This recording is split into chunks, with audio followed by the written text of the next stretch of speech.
भाई कब दूर चला गया पता ही नहीं चला। चल राज, इंदिरा मार्केट चलते हैं, मुझे कुछ काम है, बस तू छोड़कर आजा, मैं मार्केटिंग समाप्त कर ऑटो से आ जाऊंगी। राज के कुछ बोलने से पहले भाभी कोमल बोल उठी, नहीं दीदी, रात देर से आए, थके हुए हैं, अभी आपका भाई आपके साथ नहीं जा पाएंगे, वे भी 50 है, कहिए तो मैं आपके लिए ऑटो बुक कर दूं। अनीता को धक्का लगा। भाई राज ने भी चुप रह पत्नी का समर्थन ही किया, जबकि रात अनीता ने ही भाई के लिए दरवाज़ा खोला था। 9 ही बजे थे उस वक्त। कोमल ने झूठ क्यों बोला? राज ने चुप रहा, उसका समर्थन क्यों किया? आपने को संभाल। हंसते अनीता बोली, अरे कोई बात नहीं, राज को आराम करने दो, मैं खुद ही चली जाऊंगी, कह सीढ़ियों से धीरे धीरे नीचे उतरने लगी। 3 साल बाद मायके आई थी अनीता। कोरोना के पहले माता और कोरोना में पिता चल बसे। एक बड़ा भाई अनीता और अनीता से 3 साल छोटा था राज। राज को बचपन में पढ़ाने की जिम्मेदारी अनीता की ही थी। कभी कभी माता पिता के प्रकोप से अनीता ही बचाती। राज आज भी उसके लिए वही छोटा प्यारा भाई था। उसकी सोच गलत थी। अब वह छोटा ना रहा और ना ही दीदी के आने पर उसके साथ समय बिताता, ना ही दीदी दीदी कह आगे पीछे डोलता जैसे वह कहता था। कम से कम इन 3 सालों में अनेक परिवर्तन आ गए। कंपनी में काम करते राज ने कोमल से विजातीय प्रेम विवाह रचाया था। अपनी सास का विरोध न कर सकी अनीता की माँ, इसलिए उन्हें छत पर अलग बसेरा बना रहने दे दिया। कभी कोमल नीचे आ जाती तो अनीता की माँ के चेहरे पर डर के भाव साफ नजर आते। कहीं सास दुत्कार न दे कोमल को, कहीं उस पर चिल्लाने न लगे।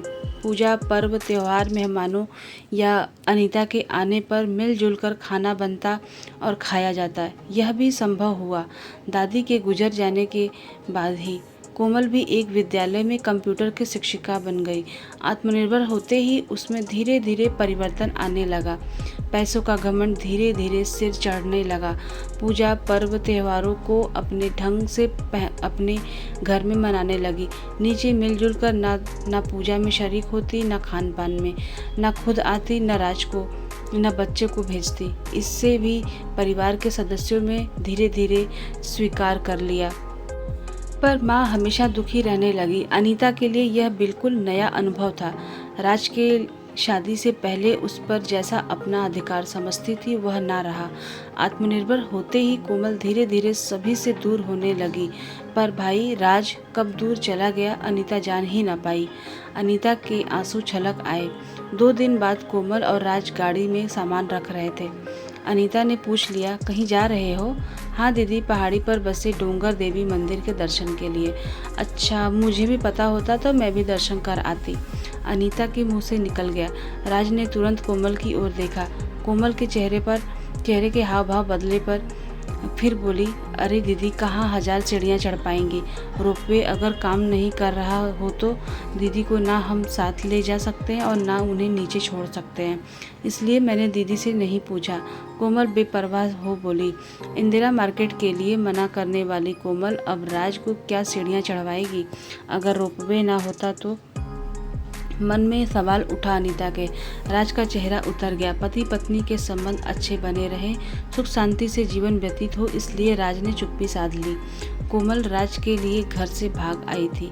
राज उसे कभी दुखी करना नहीं चाहता था। शायद इसका ही फायदा कोमल उठा रही।